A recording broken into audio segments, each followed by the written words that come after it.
제가 대표로 하겠습니다. 나는 건강하다, 나는 여유롭다, 나는 행복하다, 그래서 감사하다. 믿으시면 아멘.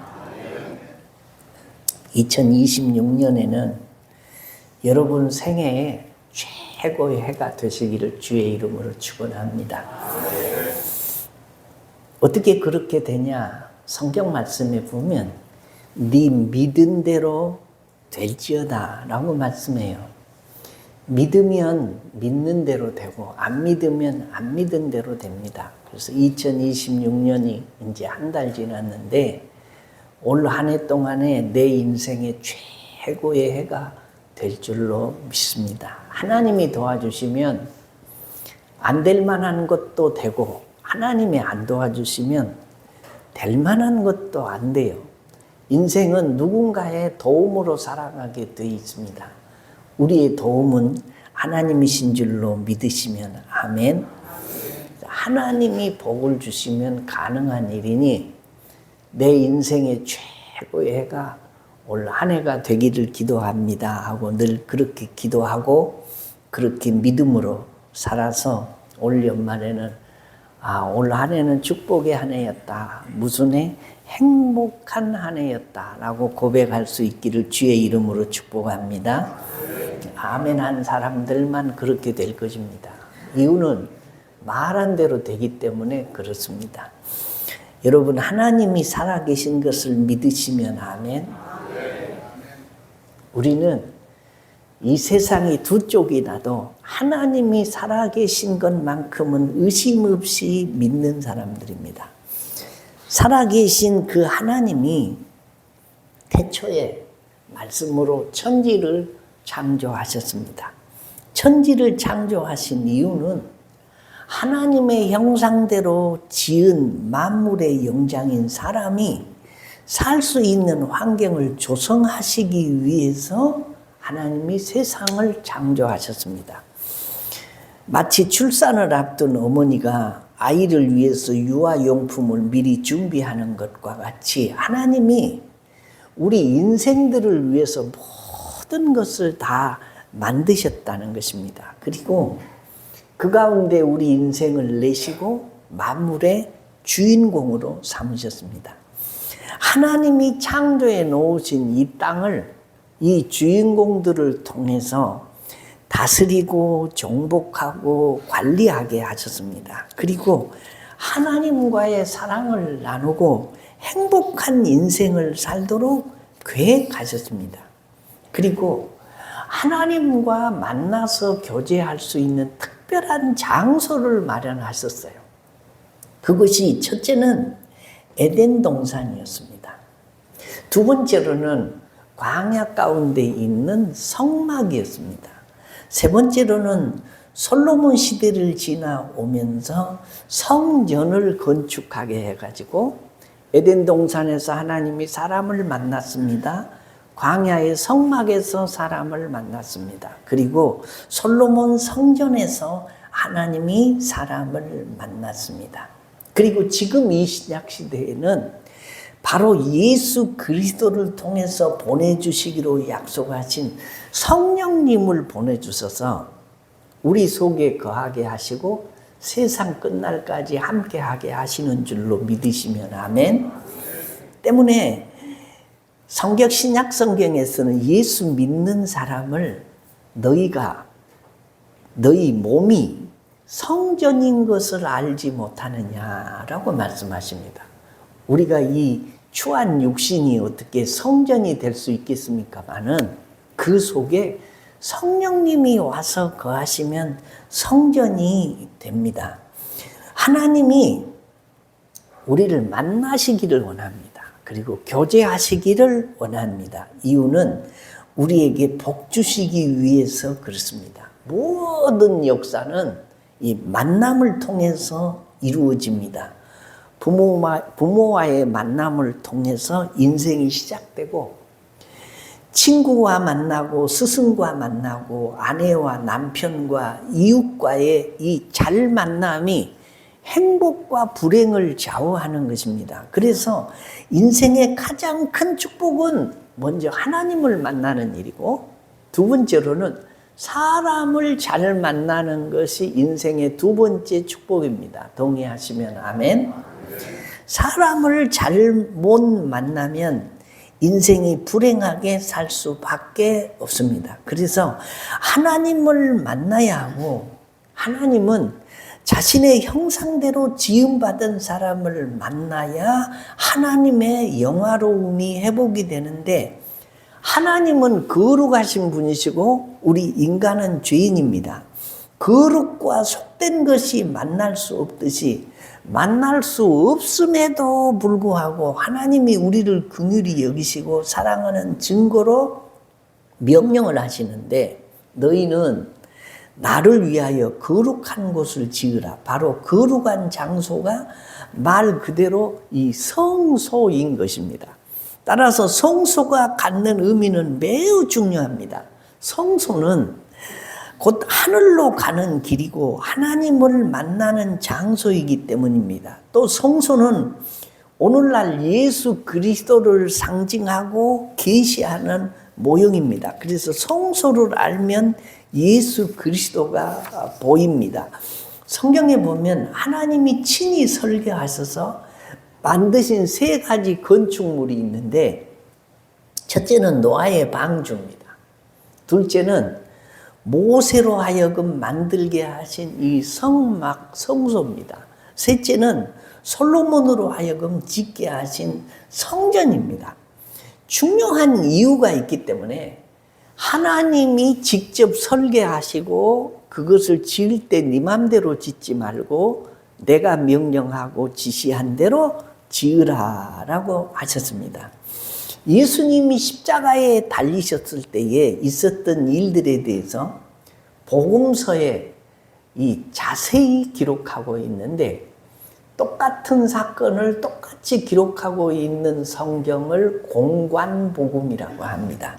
이 공관복음이라고 하는 것은 공통된 관점을 가지고 성경을 본다는 의미인데, 예수님의 생애와 가르침을 기록을 할 때 사건의 순서나 사용하는 단어나 서술 방식이 매우 비슷합니다. 그래서 공관복음을 신학적으로 마태, 마가, 누가복음을 공관복음이라고 합니다.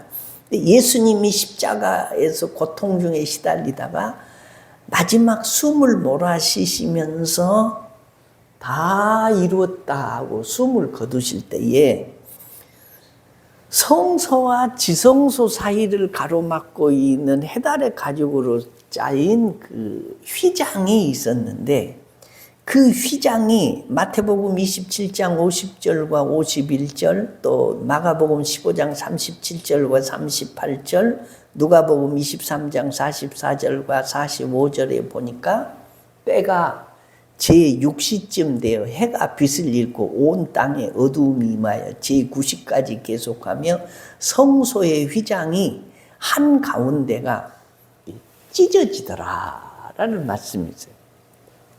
예수님이 십자가에 못 박혀 숨을 거두실 때에 누가 사람이 찢은 것도 아니고 사람이 그걸 가른 것도 아니고 하나님이 스스로 성소와 지성소 사이에 처해 있는 그 휘장을 위에서부터 쫙 아래로 가르셨다라고요. 이게 무슨 의미가 있는가? 아주 중요한 의미입니다. 전에는 사람들이 하나님 앞에 나가려고 해도 이 휘장 때문에 이 지성소에 들어갈 수가 없었습니다. 그것도 대제사장이 1년에 딱 한 번 속죄일에 그 휘장 안으로 들어갈 수가 있었습니다. 들어가서도 오래 머물 수가 없었습니다. 그곳이 어떤 곳이냐? 하나님이 좌정하고 계신 장소이기 때문에 그렇습니다. 예수님이 십자가 사건으로 십자가에서 마지막 다 이뤘다고 숨을 거두실 때에 그 휘장이 위에서부터 아래로 쫙 찢어져 이게 갈라졌다라는 거죠. 이 뜻은 19절 말씀에 보니까 그러므로 형제들아 우리가 예수의 피를 힘입어 성소에 들어갈 담력을 얻었나니 라는 이 말씀에서 담력이라는 말은 자격이라는 뜻입니다. 이 히브리서를 쓴 분이 우리와 하나님 사이를 가로막고 있는 휘장을 예수님의 몸에 비유를 하면서 십자가 위에서 예수님의 몸이 찢길 때에 하나님 앞으로 나갈 수 있는 길이 열리게 되었다라고 말씀해요. 오랜 세월 이게 공정하기로 이름난 한 판사가 있었습니다. 어느 날 그 앞에 죄를 지은 한 피고인이 재판을 받기 위해서 섰습니다. 그런데 판사가 깜짝 놀랐습니다. 피고석에 서 있는 사람은 어린 시절에 가장 친했던 단짝 친구였기 때문입니다. 법정 안에 사람들이 그 사실을 알고 술렁거렸습니다. 판사가 친구를 좀 봐주지 않을까, 혹은 정의를 위해서 친구에게 가혹한 벌을 내리지 않을까, 법정 안에 사람들이 그 광경을 유심히 지켜보고 있습니다. 판사가 고민 끝에 법대로 판결을 내립니다. 피고에게 법정 최고형인 벌금 3천만 원을 선고한다 하고 땅땅 두드렸습니다.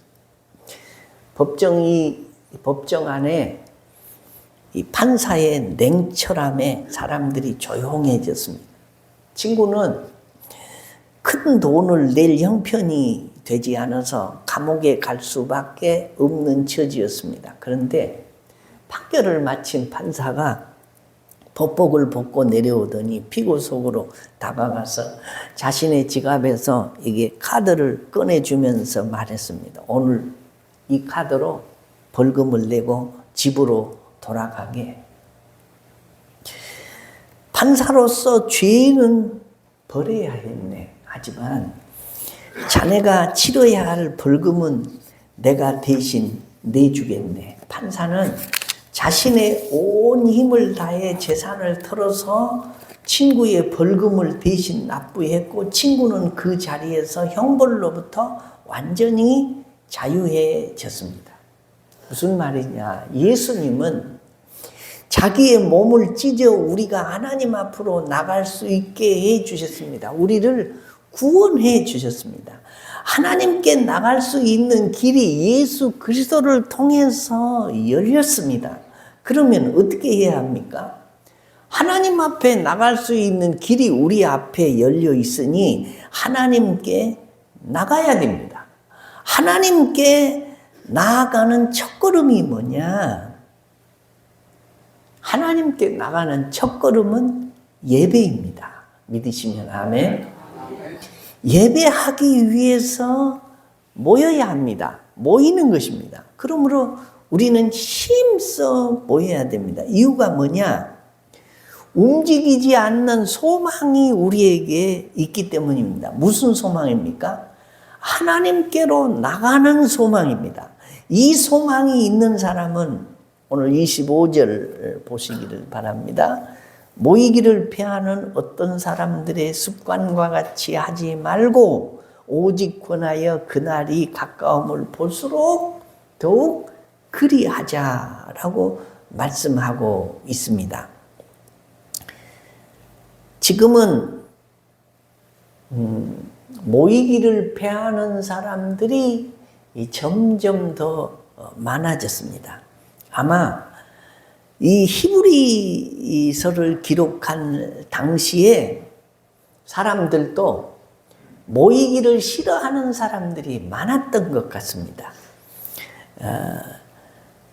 일요일은 모처럼 쉬는 날인데 쉬어야지 뭐하러 교회까지 갑니까? 가지 맙시다. 예수님을 그저 마음속에 모시고 있으면 되는 것인데, 우리가 하나님 앞에 굳이 주일날 나가서 모여서 예배를 드려야 될 필요까지 있습니까? 라고 생각하는 사람들이 우리 가운데는 없지만 저쪽 동네에 가면 종종 있습니다.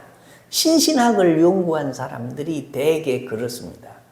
우리가 성전이라면 그냥 우리 몸에 계신 성령님을 교회 나갈 필요 없이 개인적으로 모시고 섬기고 기도하고 교제하면 되는 것이지 교회까지 가서 모여서 예배할 필요가 없다고 생각하는 사람들이 있다라는 겁니다. 우리나라 교회도 여기에서 벗어나지 못하는 경향들이 있습니다.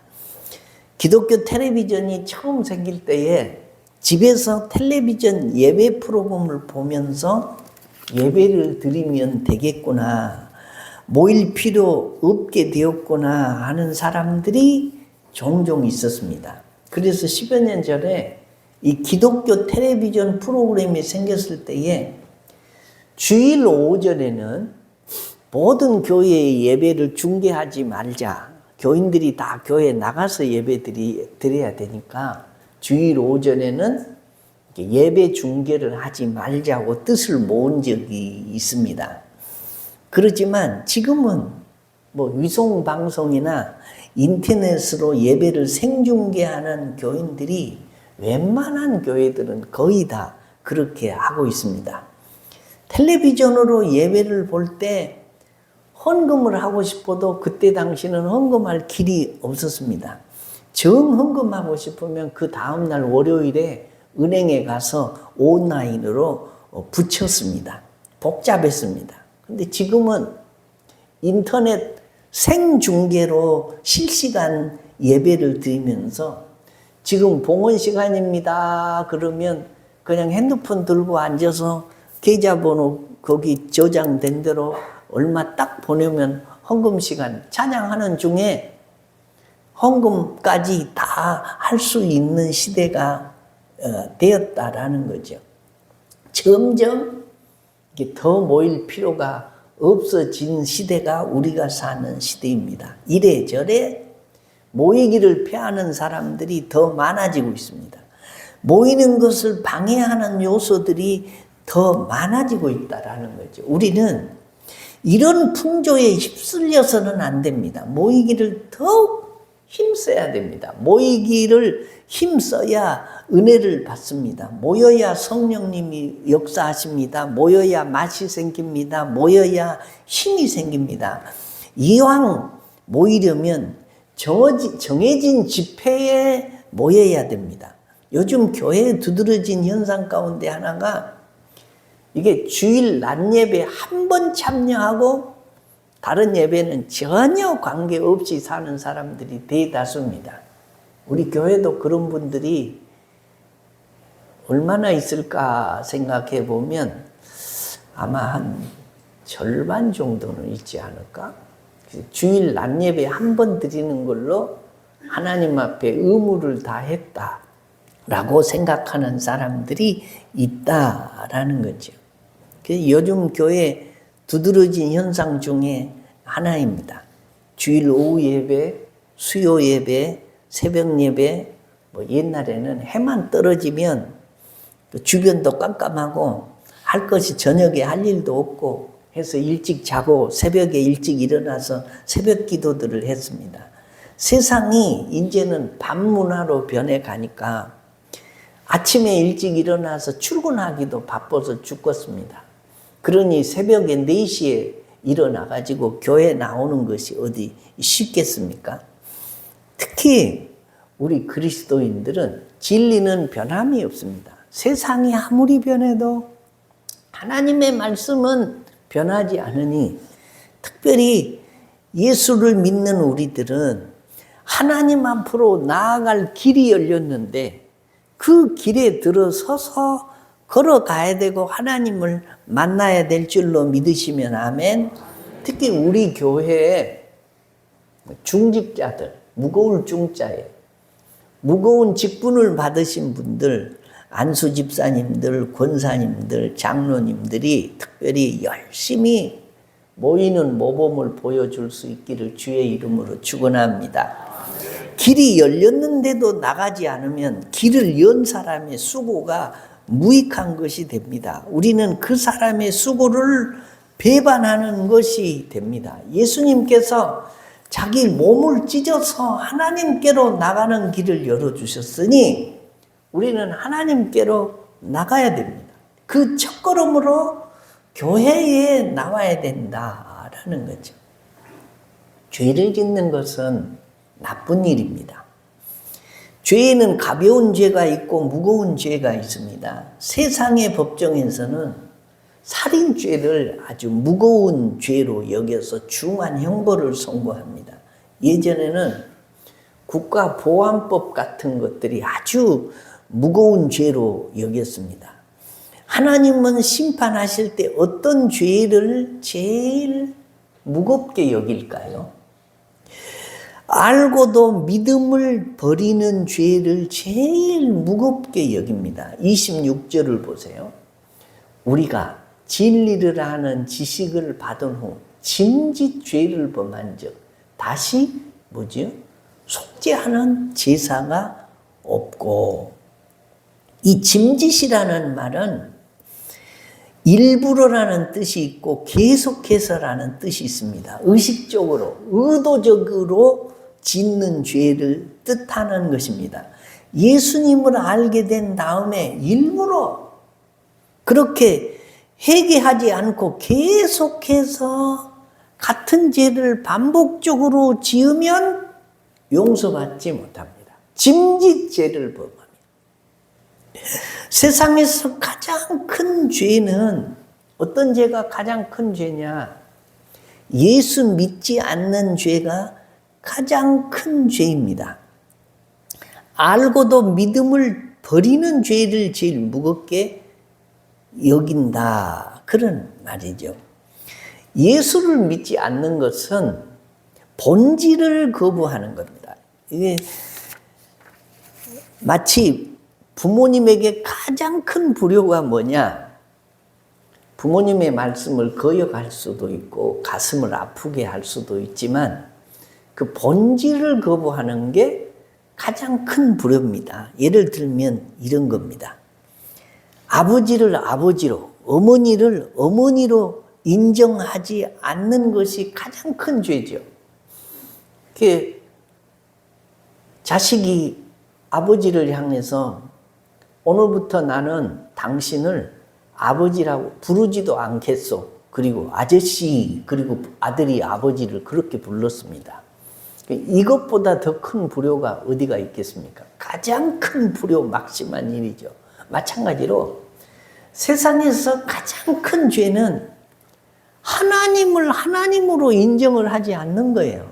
하나님 아버지를 아버지라고 부르지도 않고 믿지도 않고 섬기지도 않는 거다라는 거죠. 세상의 모든 죄는 다 회개하고 예수 그리스도의 피로 씻음받지 못할 죄가 없지만 오직 한 가지 죄, 하나님을 하나님으로 인정하지 않고 믿지 않는 죄, 불신의 죄보다 더 큰 죄가 세상에 없다. 이 죄는 반드시 심판에 이른다라고 말씀을, 형벌을 받는다라고 말씀합니다. 사람들은 심판에 대해서 이야기하면 좋아하지 않습니다. 그러나 우리는 심판이 있는 것을 알아야 됩니다. 한 번 죽는 것은 사람에게 정하신 것이요, 성경이 그렇게 말하고 그 후에는 심판이 있으리니, 하나님에 대해서 얘기할 때 사랑만 강조하는데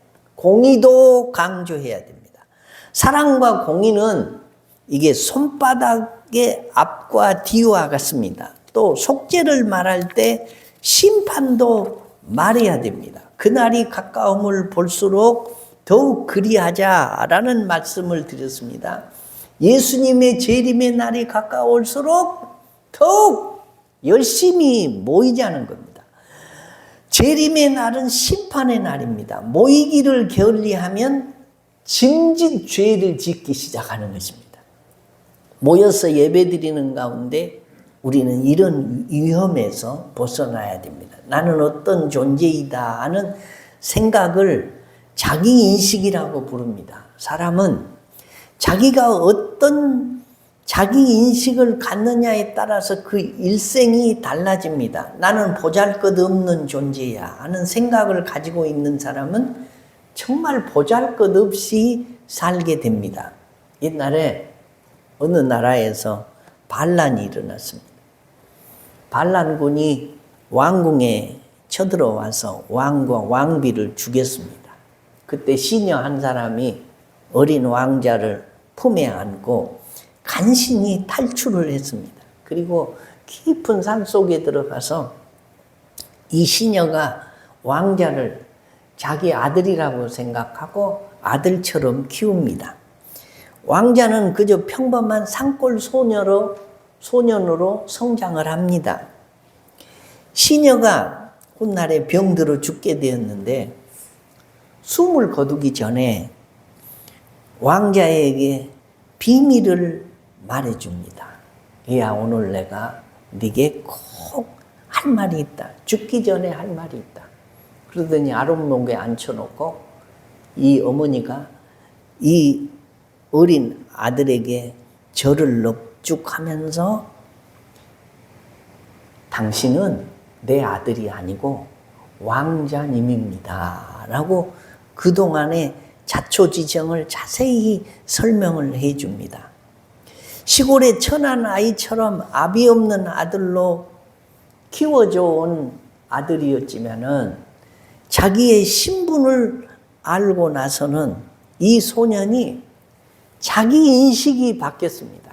전에는 보잘것없는 시골 아이였는데 아버지가 누군지도 모르는 사생자 같은 자식이었는데 이제는 나는 이게 왕자다라는 인식, 자기 인식이 바뀐 것입니다.